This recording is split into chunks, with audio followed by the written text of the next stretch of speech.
İnanan sarsılsa da devrilmez başlıklı makalenize de dibace yaptığınız "Gevşeklik göstermeyin, tasalanmayın, eğer inanıyorsanız üstünsünüz" mealindeki ayet-i kerime, Uhud'u mütakiben nazil olduğunun nakledilmesinden dolayı sadece savaş ve maddi kuvvet ile ilgiliymiş gibi anlaşılabiliyor. Bu ilahi beyan günümüzün müminlerine ne ifade etmektedir? Esbab-ı nüzul bu meselenin bir yönüyle belki bir şifresi gibidir, çözümü gibidir. Fakat her şey değildir. Hatta esbab-ı nüzul çok defa Kur'an'ı doğru anlamada yanıltabilir insan.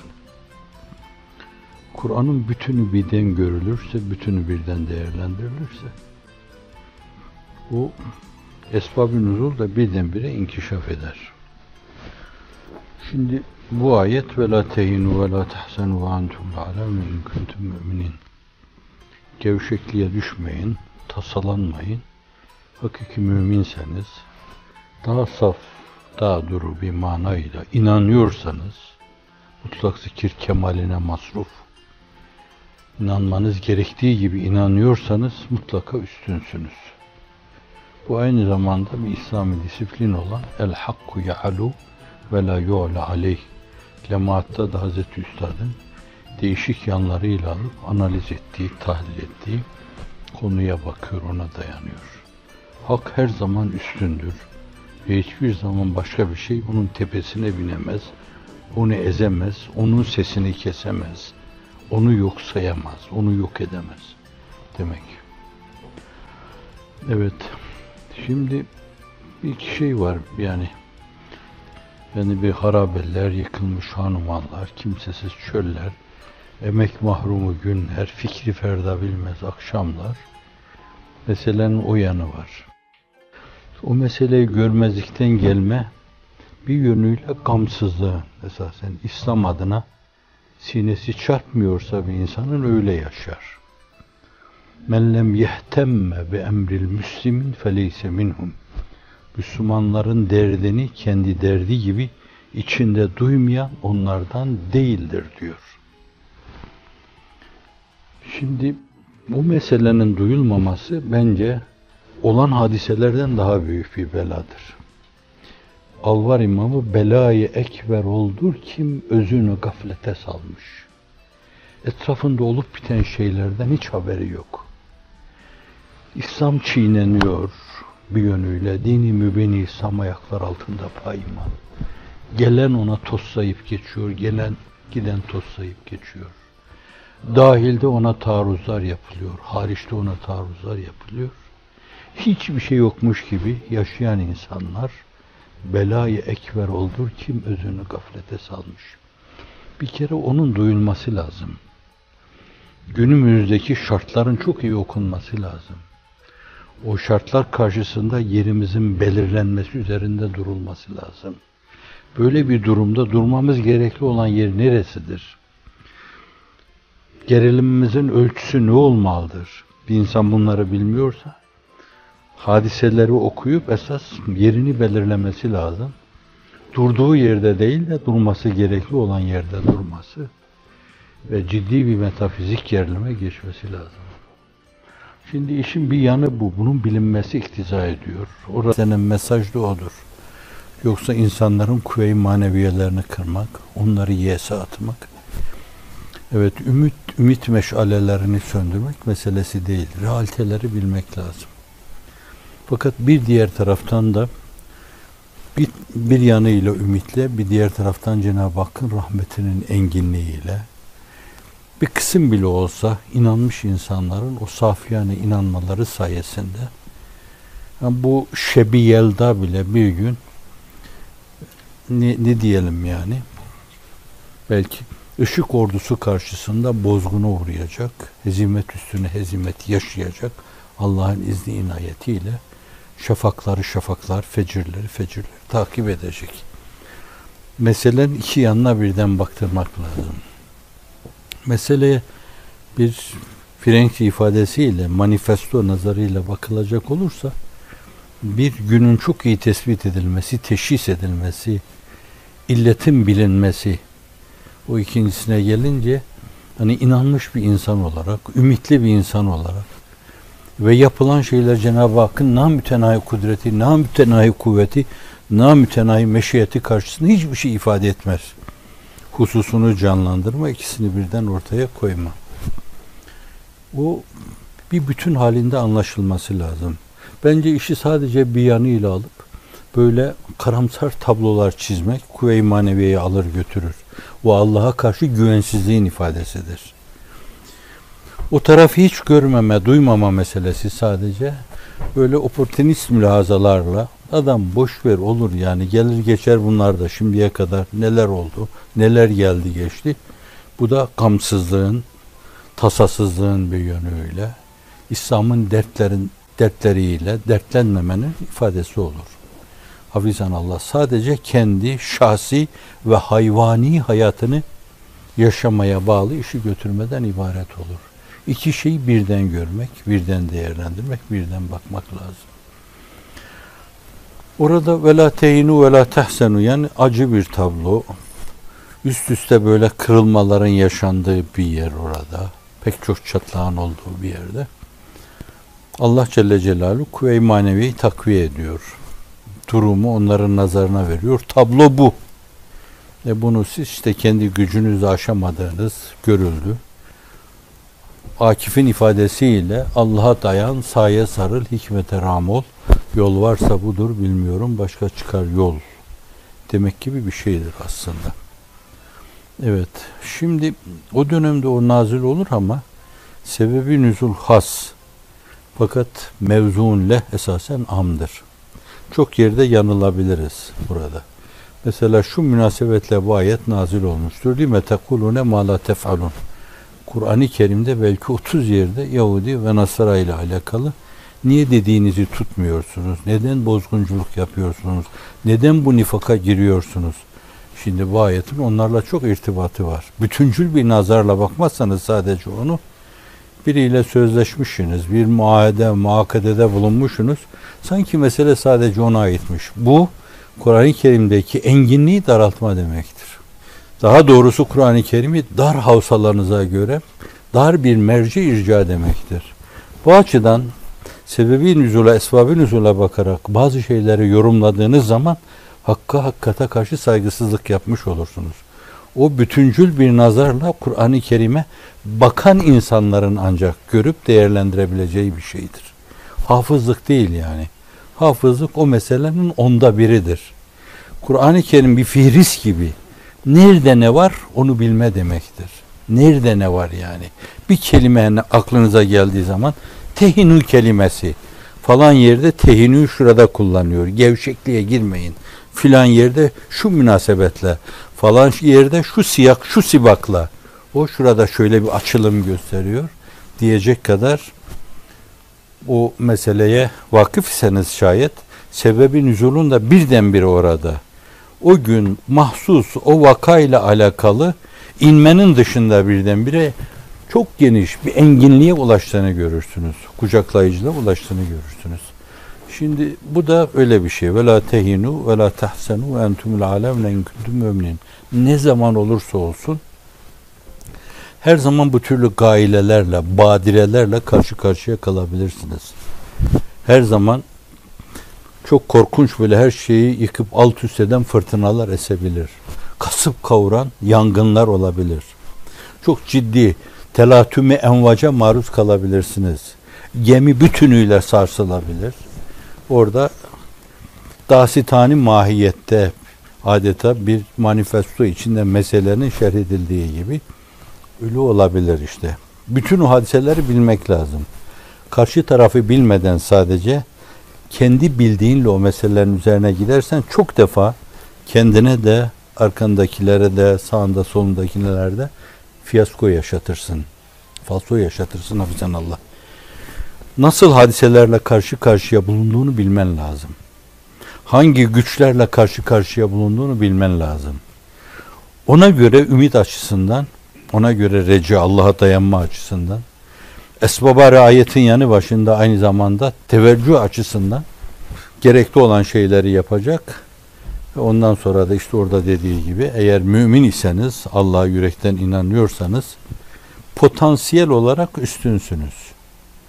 Sonra Allah'ın izniyle, inayetiyle esbaba riayet ettiğiniz, yani izzete ve azamete perde esbabı değerlendirdiğiniz zaman meseleyi diğer taraftan da realize etmiş olursunuz.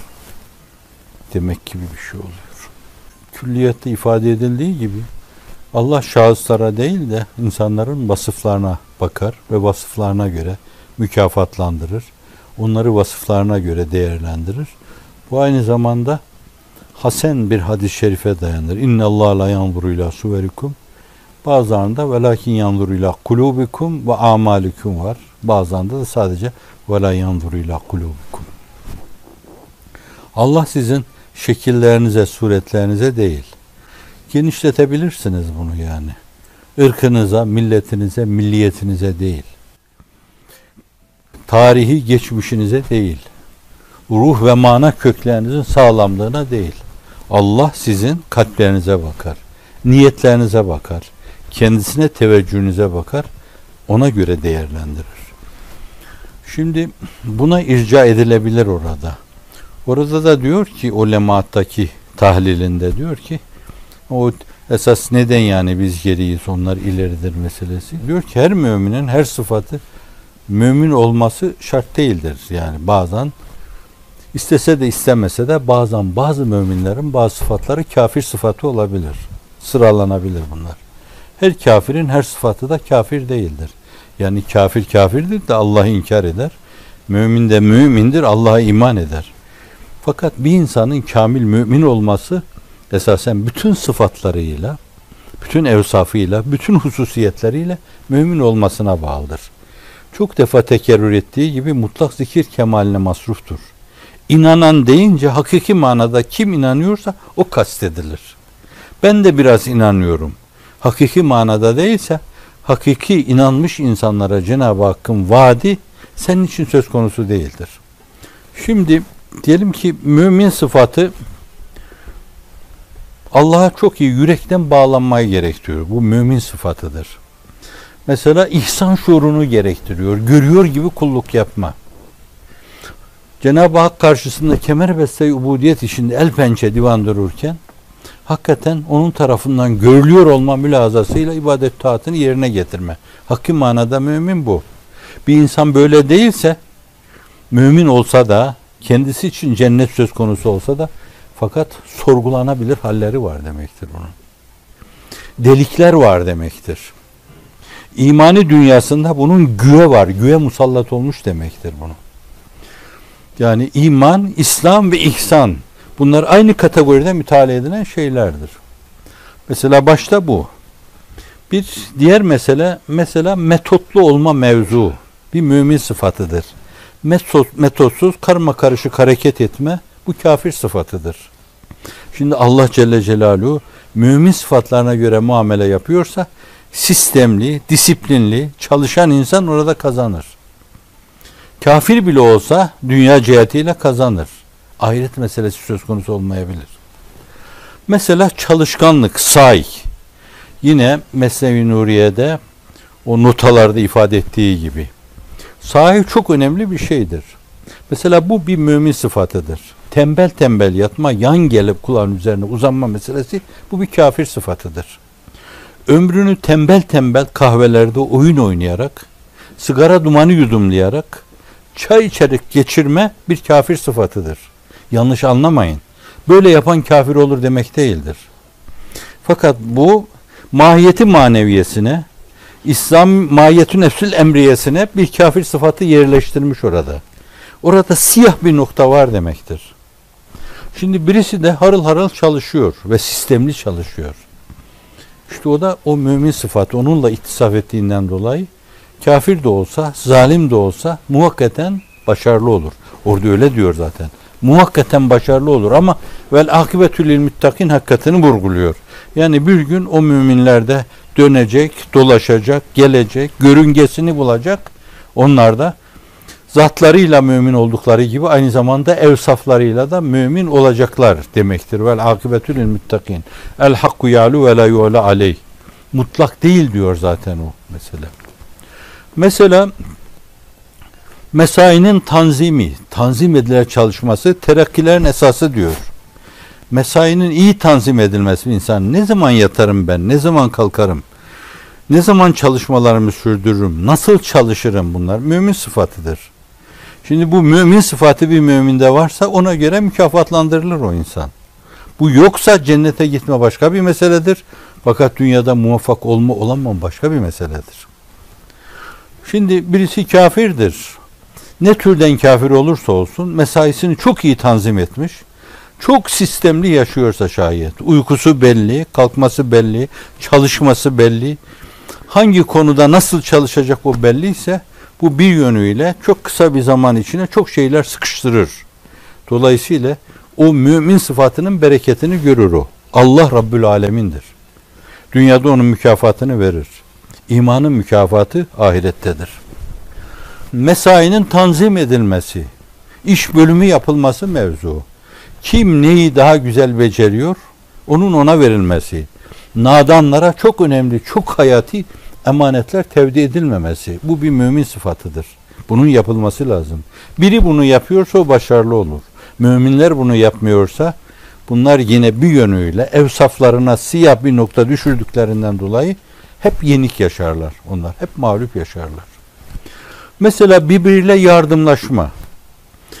Bu çok geniş alanlı bir meseledir. Rençberlikten alın da bunu, bağcılıktan alın da biri aşılamayı çok iyi biliyordur. Biri sulamayı çok iyi biliyordur. Biri timarı çok iyi biliyordur. Biri budamayı çok iyi biliyordur. Birbirlerine yardım etmeleri lazım. Kariyer yapıyorlar. Arkadaşları var, kardeşleri var bu mevzuda.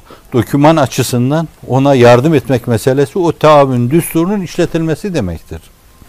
O arkadaşımızın 5 seneye, 6 seneye, 7 seneye zorla sıkıştıracağı şeyleri bu taavün düsturunun işletilmesi sayesinde 2 senede, 3 senede yapabilirler bunu. Yardım ellerini uzatırlar. Dolayısıyla bir doktora yapacağım, bir master yapacağım diye 5 sene, 6 sene, 7 sene, 8 sene Allah bunca zamanın israf edilmesini sorar o insana. Bu kadar tembellik kafir sıfatıdır. O kardeşi bir anda hemen o kerteye atlamasını sağlamak, o mevzuda taavün duygularını geliştirmek ve taavenu alel birri ve takva ve la taavenu alel ismi vel udvan diyor Kur'an-ı Kerim.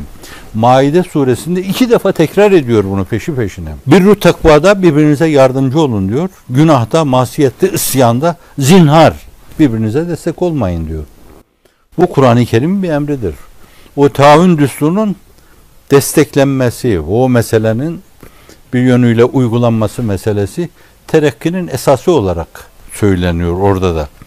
Ulemaatta üzerinde durulan şeyler. Bu açıdan geriye dönelim. Mesele mümin sıfatı, kafir sıfatı. Bir mümin sıfatlarıyla muttasifse Allah Celle Celaluhu ona bakar, onu yükseltir. O sıfatlarla ittisaf edeceği ana kadar dünyada bir kısım kayıplar yaşayabilir. Kayıplar bazen nimet olabilir. Şimdi ekonomik kriz gibi hani diyorlar ya, bu bize yeni ufuklar açabilir. Yani bozuk bir zamanda, başarılı olunamayacak bir zamanda Allah'ın izni inayetiyle ayakta durmasını becerebilirsek şayet, ilahi nimetler sağanak sağanak başımızdan döküldüğünde bu boşluğu çok rahatlıkla kapatabiliriz. Yani öyle bakmak lazım. Tabiri diğerle belki böyle bir kriz alternatif yollar araştırmaya bizi sevk eder. Mesela şimdilerde düşünüldüğü gibi Körfez sermayesine yönelme, Afrika gibi fakir ülkelere yönelme, oralarda yatırım yapma, o insanların gelip bizim ülkemizde yatırım yapmalarını sağlama, müşterek projeler geliştirme gibi şeyler bunlar. Bu kriz bizi böyle araştırmaya sevk ediyorsa bu ızdırarların, ihtiyaçların bizi araştırmaya sevk etmesi demektir. Bir yönüyle belki zaruret en büyük mürşittir, ihtiyaç en büyük mürşittir. O zaruretin eliyle, o ihtiyacın eliyle şimdiye kadar bir türlü düşünemediğimiz, üzerine gidemediğimiz, değerlendiremediğimiz şeyleri değerlendirme imkanı olabilir. Bu açıdan da böyle dar bir tünelden geçtikten sonra inşallah ferah, feza bir iklime ulaşma imkanı da olabilir. Bir şehraha ulaşma imkanı da olabilir. Yani Cenab-ı Hak o evsaftan dolayı eğer bizi hırpalıyorsa, sıkıştırıyorsa zaruretler uyanmamıza, gözümüzü açmamıza, önümüzü görmemize, hedefi bir daha gözden geçirmemize vesile oluyorsa, bu da Cenab-ı Hakk'ın daha farklı şekilde bir rahmet tecelli, dalga boyunda bir tecellisidir. Ashab-ı kiramın dinin esaslarına ait nakilleri ile mucizeler gibi harikulade hallere dair rivayetleri arasında bir farklılık var mıdır? Sahabe efendilerimizin bu konudaki tavrı, seleflerimizin ve büyüklerimizin söz, hal ve hareketlerini naklederken hangi hususlara dikkat etmemizi talim buyurmaktadır?